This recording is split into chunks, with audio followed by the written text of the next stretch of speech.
Et bonjour à tous, bienvenue sur Happy Crash, petite papote de ma marche matinale.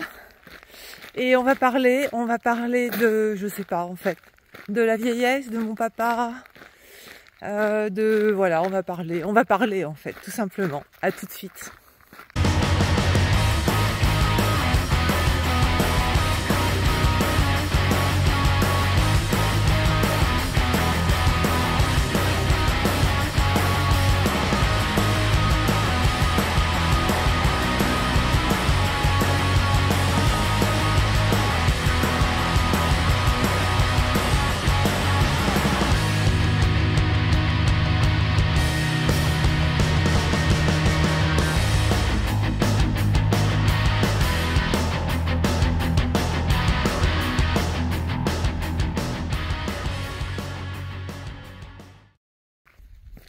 Alors ceux qui me suivent sur Twitter savent que je passe 5 jours à la campagne dans ma maison en tête-à-tête avec mon petit papa.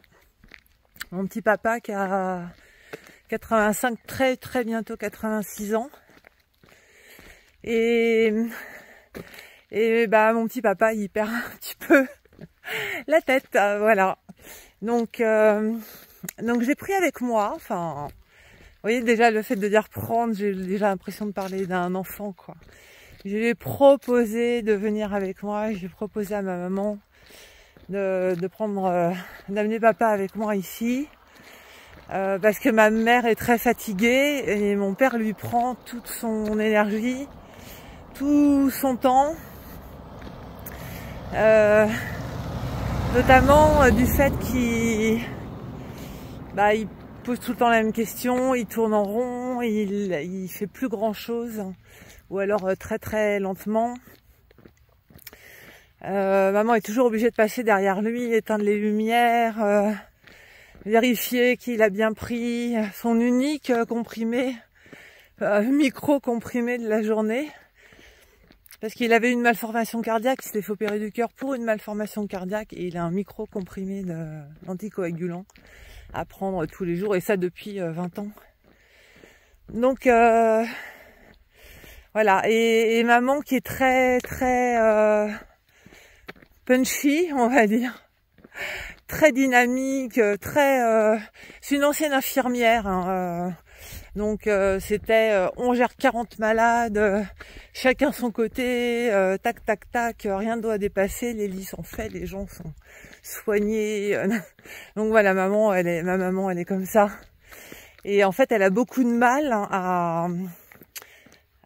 disons qu'elle pousse mon père, elle le secoue. Et en réalité, je pense que ça sert à rien. Voilà, ça sert à rien. Elle, ça l'épuise. Mon père, bon, de toute façon, qui a toujours été très cool. Très cool. Papa, c'est un philosophe, hein. On va la dire trop rien, mais je me dis avoir quelqu'un qui te secoue comme ça toute la journée, qui parle toute la journée, parce que maman elle parle, alors pas pour ne rien dire, hein. Elle lit, d'ailleurs elle lit des choses à mon père, elle lit beaucoup d'histoires, donc elle parle, elle commande ses livres, mais elle parle toute la journée. Et papa qui est un homme beaucoup dans la réflexion, bon voilà, j'ai proposé à papa de venir avec moi, parce que je devais passer 5 jours ici entre 2 locataires. Et il a accepté. Au début, je pense qu'il n'était pas très confortable de séparer de ma maman, parce qu'il est devenu quand même très dépendant, vous voyez, un peu comme un petit garçon avec sa maman. Et puis au final, il a accepté, ça fait un peu voilà, ça permet à ma mère de souffler. Et donc on a eu notre première journée 24 heures totale ensemble hier, hein. Et effectivement, donc on a passé comme une grande partie de la journée. Le matin il est venu marcher avec moi comme ça là, voilà, avant la grosse chaleur. Et puis après on a passé comme une grande partie de la journée à la maison, parce que bon, moi je travaille, hein. Et puis en fin d'après-midi, petite fin d'après-midi, on est parti, je lui ai dit on va se promener. Donc on est allé au point de vue local qui est à 600-700 mètres d'altitude quand même, hein. Et puis on est allé boire un petit café dans un petit chalet qui est au milieu de la forêt. Et puis en retournant, en fait, on passe devant la maison d'un ami, enfin d'amis, qui ont un jardin extraordinaire. Ils pourraient visiter leur jardin, ils pourraient faire payer les tickets. Et puis tu vois, je connais les gens qui sont là, ils étaient justement dehors, on s'est arrêtés, donc ils nous ont invités à boire une bière, à voir leur jardin, leur potager, etc. On est rentré, et quand on est rentré, il était juste... la chaleur venait vraiment de tomber, la grosse chaleur venait vraiment de tomber, il était 8h, 8h15. Et je lui ai dit, écoute, je vais commencer tous les soirs, je vais faire un peu de jardin, parce que malgré tout, tout a beaucoup poussé, etc. Donc je lui ai dit, il dit, mais est-ce que je peux t'aider? J'ai dit oui, ce que tu peux faire, c'est enlever les mauvaises herbes autour des arbustes, etc. Et en fait, il s'est mis dans un petit coin de mon jardin où j'ai ma future haie qui pousse, donc c'est des tout petits trucs. J'ai quelques plantes de tomates, mais tout a été envahi par des, je sais même plus comment on appelle ça. Enfin bref, par de mauvaises herbes, mais aussi qui grimpent à l'intérieur, là, qui font des belles fleurs blanches. J'ai un trou de mémoire. Et il a passé 2 heures parce qu'en fait on est rentré parce qu'on voyait plus rien, donc de 8h10 à aller 10h moins le quart. On n'avait pas mangé, on a mangé à 22h, 22h15. Bon voilà la journée. Et en fait ça s'est super bien passé, donc c'est vrai qu'il y a des redites toute la journée. Donc voilà, il fait les mêmes réflexions toute la journée, il repose les mêmes questions toute la journée. Et d'un autre côté, il y a des moments de lumière, hein. Il y a des moments où il y a une vraie réflexion, où il rit, il fait une blague, il s'est mis au piano. Non mais ça c'était incroyable hier. Vous voyez comment c'est ici. Donc je sors, hein. C'était couvert hier c'était très étrange, je me serais cru presque en Thaïlande, vous savez, avec une chaleur humide et un soleil très couvert. Ça faisait vraiment période de pluie en Asie du Sud-Est. Et comme ça, écoutez. Voilà, pas un bruit. Pas un bruit. Et j'étends le linge tout doucement dehors et tout. Toutes les fenêtres de la maison étaient ouvertes. Et d'un seul coup, j'entends le piano. Et mon père s'est mis au piano, il a joué pendant 1h30. Et j'entendais toutes les mélodies qui jouaient à la maison, les mélodies de mon enfance. Papa n'a pas touché un piano, mais depuis des années, quoi. Et à chaque fois que je lui proposais quand il est à la maison, j'ai dit, tu veux pas jouer du piano? Il dit, ah non, j'ai complètement décroché. Et là, on est vraiment dans le cognitif, hein. Il y a toute la transmission cerveau-mouvement. Et je vous dis pas, il jouait pas comme un virtuose, mais il est resté 1h30 assis au piano à refaire des morceaux, parfois à tâtonner, à les retrouver. C'était incroyable. Je coupe et je reprends là-haut parce que là ça grimpe, je vais être essoufflée pour parler. Donc mon petit papa, pour en revenir là-dessus, il a passé la journée d'hier à me dire qu'est-ce que c'est beau. Je suis étonnée de voir quelle vue. Qu'est-ce que ça doit être agréable de vivre ici. Il me disait c'est étonnant de voir comment vit la France profonde. Il m'a dit je comprends. Je sais pas comment tu dois te sentir quand tu retournes chez toi à Paris. Ils habitent à côté de chez moi à Paris. Alors je dis, tu vas voir dans 5 jours ce que ça va te faire de rentrer à Paris, après avoir passé 5 jours au paradis. Oui, tout est beau, la vue est belle, il dit, oh là là, quelle nature. Il s'extase devant les poules trop mignonnes qui viennent à côté de lui quand il jardine. Et je me suis posé une question suite à ça. Il était heureux de sa journée hier soir, mais heureux de sa journée. Il m'a dit, c'est passé vite, vraiment, ici on s'ennuie pas. Et je lui ai dit, mais tu sais que t'as passé 1h30 au piano. Il dit, ah bon, 1h30. Donc voilà. Et oui, vous voyez, il a quand même des réflexions, parce que j'ai une maison, la maison est pas très grande, hein, et elle est de plein pied. Donc il y a une très très grande cuisine, première pièce, et un très grand salon, en fait il y a 2 pièces. Et dans le salon, il y a la bibliothèque, il y a un piano, il y a un djembé, On a un petit, on appelle ça, un petit projecteur pour regarder des films. Donc tout est à portée de main. Et papa me dit, c'est super dans ta maison quand même, parce que le fait que t'aies tout à portée de main, le piano, les livres, etc., en fait tu fais les choses. Tu t'en sers, t'en profites. Alors que quand tu as une grande maison et que ta bibliothèque elle est séparée ou que ton piano est dans une autre pièce, en fait t'es pas tenté quoi. Voilà. Oh là, ça monte encore, j'avais pas vu. Donc papa a été très heureux hier soir. Et je me suis posé une question, je me suis dit, est-ce que dans ce vieillissement, dans cette... Je veux pas donner un mot négatif, parce qu'en fait je le ressens pas négativement, bien que mon père était un homme très brillant, très admiré dans son travail, etc., qui tout de suite prenait le respect, parce que c'était un pacifiste, quelqu'un qui critiquait pas, qui philosophait. C'était pas un bisounours, mais pas quelqu'un qui était dans le conflit, c'est toujours quelqu'un qui essayait d'aplanir les choses. Il y a une période où je m'étais disputée avec ma mère et mon père m'appelait en cachette en disant ne dis pas à maman. Oh, ça date, hein, c'est la prescription. Mais donc voilà, donc je me suis demandé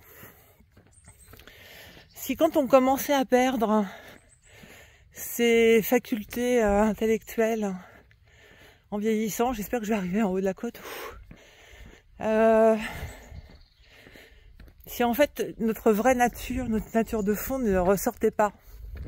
Bon voilà, je suis arrivée en haut de la côte. Oui, je me demandais si en fait cette période de la vie, de perte de conscience quelque part, ne faisait pas ressortir ou ne mettait pas en exergue notre vraie nature. Et quand je vois mon père qui a le sourire en fait toute la journée, qui continue à philosopher, qui continue à dire mais c'est pas grave, quand on parle de quelqu'un qui a fait un truc de travers, de dire oh là, moi j'ai pas,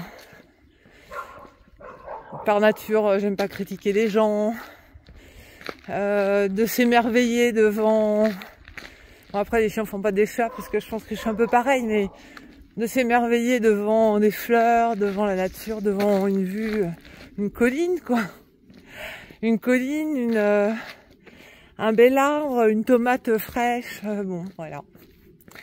Et c'est marrant parce qu'en fait il me rappelle beaucoup ma grand-mère, sa mère, hein, que j'ai connue même assez longtemps, mais dont j'étais pas très proche, puisque ben, comme dans beaucoup de familles, j'étais beaucoup côté grands-parents maternels. Hein. Et ouais, j'étais partiellement élevée en fait par mes grands-parents maternels. Et ma grand-mère paternelle, bon, elle était un peu spéciale, on va dire, très spéciale. Bien que finalement je réalise aujourd'hui que j'ai hérité de beaucoup de choses d'elle. Mais voilà, c'était pas une vraie relation de grand-mère à petite-fille, mais elle était pareille. Quand elle a vraiment commencé à décliner sur le plan cognitif les dernières années, elle avait toujours le sourire jusqu'aux oreilles. Elle se contentait de 3 fois rien, elle était heureuse de rien. Je me souviens, elle prenait, il y avait les télé 7 jours, et elle prenait la première page de télé 7 jours, il y avait Patrick, comment il s'appelait? Patrick Sabatier. Ouais, ça doit être ça. Elle l'avait collé sur un carton et en fait, elle en avait fait un... Vous voyez, comme on met les photos de famille sur un buffet, elle avait Patrick Sabatier et elle lui parlait tous les jours. Bon, voilà. Moi, enfant, ça me paraissait étrange, mais bonjour. Ça me paraissait étrange. Et aujourd'hui, je me dis, mais la bienheureuse, en fait, elle trouvait son bonheur Elle était heureuse. Non! Oh, j'ai eu peur, hein. Non! Attention, hein. Et j'ai pas pris mon flingue.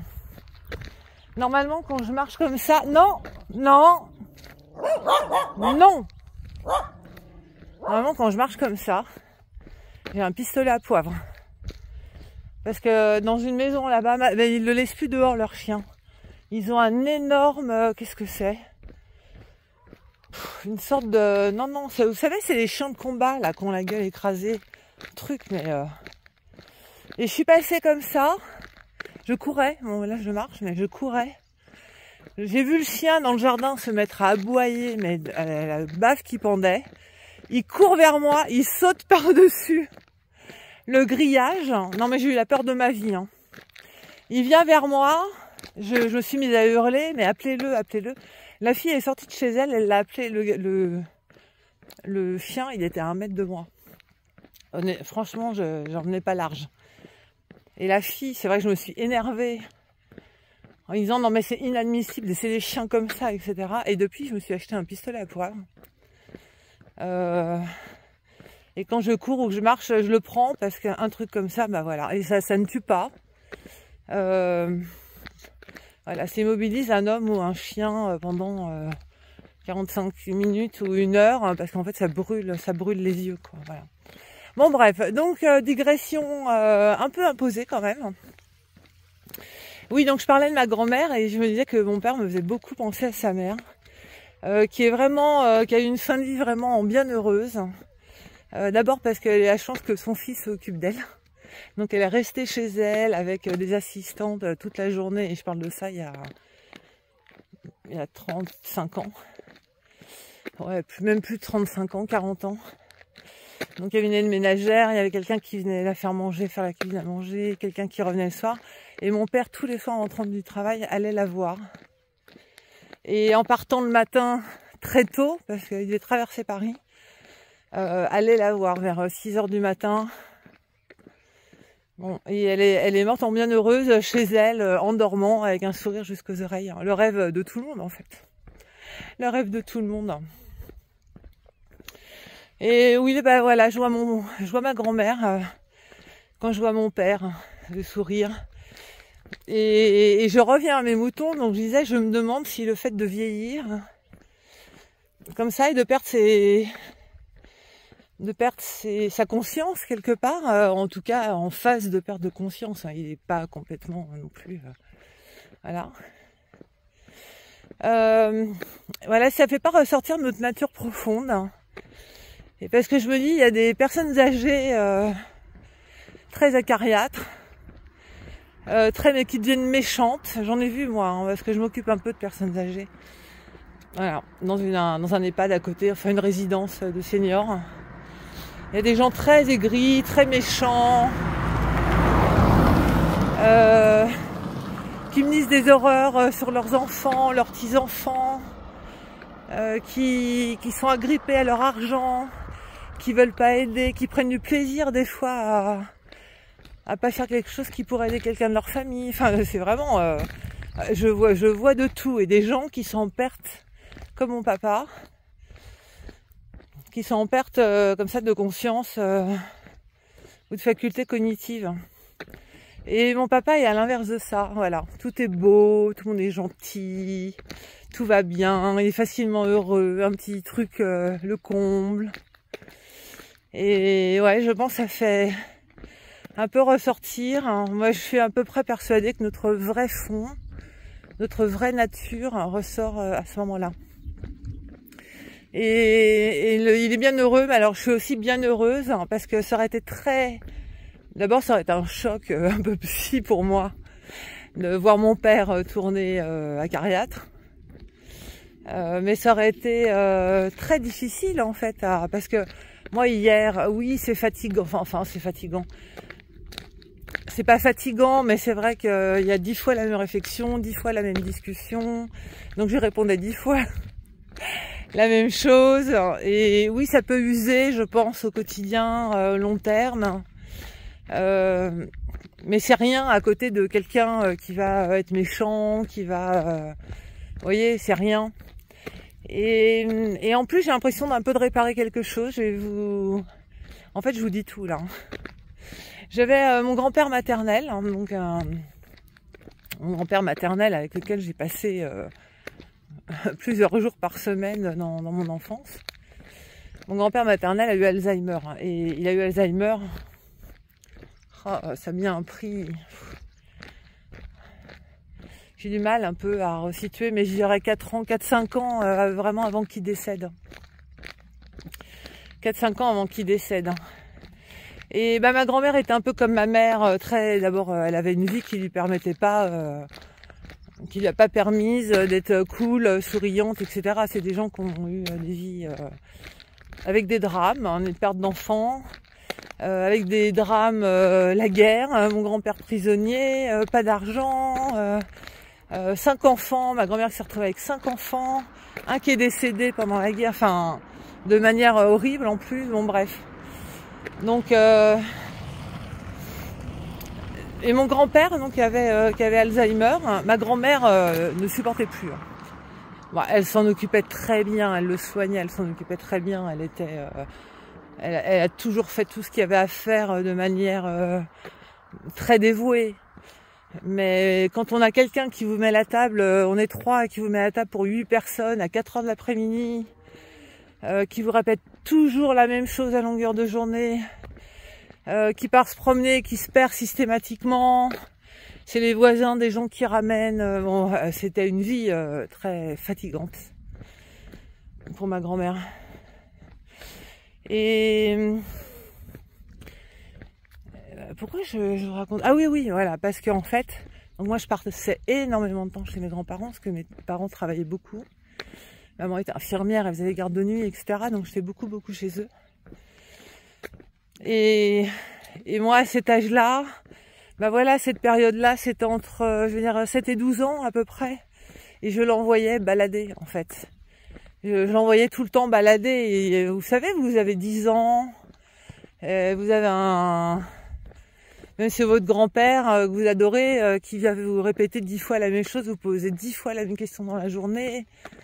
Enfin, c'est usant et je l'envoyais chier, voilà. Et c'est beaucoup plus tard dans ma vie d'adulte, je me suis dit, mais j'étais vraiment pas douce. Je m'en occupais comme ma grand-mère, je m'en occupais aussi. La dernière année, où pendant 1 an et demi, elle était dans une maison spécialisée, qui était pas très loin de chez nous. Je peux vous dire qu'il a pas passé une journée sans qu'on passe le voir. Une fois, voire 2 fois par jour. On y allait à tour de rôle. Moi, je prenais mon vélo, j'avais 40 minutes de vélo pour y aller. Donc, c'était pas un manque de soin et d'amour. Mais il m'agaçait, en fait. C'était très dur. Et après, c'est avec le temps, vraiment, très longtemps après, je me dis, j'étais vraiment pas sympa, quoi. J'étais vraiment pas douce. Je l'envoyais balader, franchement, mon pauvre Pépé, en quoi il était responsable de ça. Et vraiment, je m'en suis voulu. Et vous voyez, c'est ça l'expérience, l'apprentissage, la maturité, etc. Parce que bah, je vois mon papa, bon, c'est pas à ce point-là encore. Mais je vois que là, je suis très zen. Hein. Je lui réponds. Bah oui, hier, je lui ai répondu 10 fois la même chose. Sur le même ton. Vous voyez, je ne me suis pas amusée à lui dire, mais papa, tu m'as déjà posé la question, mais papa, pourquoi tu répètes ça? À quoi ça sert? Et hier soir, et d'ailleurs, il m'a fait une réflexion, il m'a dit, oh, vraiment, j'ai passé une bonne journée. Qu'est-ce qu'on est bien ici, on s'ennuie pas, puis il y a quelque chose, il dit, je sais pas, il n'y a pas de contrainte. Mais, je veux dire, il n'a pas de contrainte chez lui non plus, parce que à part les rendez-vous médicaux, à la limite, mais il n'y a pas de contrainte. Mais je pense qu'il ressent le secouage, comment on peut appeler ça, le fait que ma mère le secoue, je pense qu'il le ressent comme une contrainte. Je pense qu'à chaque fois qu'il fait quelque chose, il doit se dire, oh là là, je vais me faire crier dessus. Voilà, et c'est voilà, et derrière, on voit un peu les gènes l'atavisme. Je retrouve ma grand-mère dans ma mère et je retrouve mon autre grand-mère dans mon père. Vous voyez, on hérite de beaucoup de choses. Et j'essaye, observant ça, j'essaye d'avoir un peu le meilleur des deux, de mes 2 parents, moi personnellement. Je pense que j'ai le côté punch, on se laisse pas battre, on trouve des solutions, on gère tout au carré, maison, enfant, travail, voilà, dynamisme de ma maman. Et j'essaye de garder ce recul, cette philosophie vis-à-vis des autres, de la vie, de l'environnement, de mon père. J'essaye, hein. C'est pas facile. Parce que c'est un grand monsieur quand même, mon papa. Voilà. Bon, bah, j'ai partagé des choses que, à mon avis, beaucoup d'entre vous ont vécu, vont vivre. Et c'est le but, en fait, de cette vidéo, c'est de partager avec vous ce qu'on est tous amenés, a priori, ou presque tous, à vivre. Et surtout pas subir. Voilà, c'était ça un peu mon message. Essayons de ne pas subir et prenons les choses telles qu'elles sont. Moi, ces jours avec mon papa, honnêtement, c'est un cadeau. C'est un cadeau. Voilà. Et bah, il me reste, c'est 25 minutes, il me reste encore une demi-heure de marche. Voilà. Je vous embrasse. Et là, je vais écouter le silence. À très vite, bisous.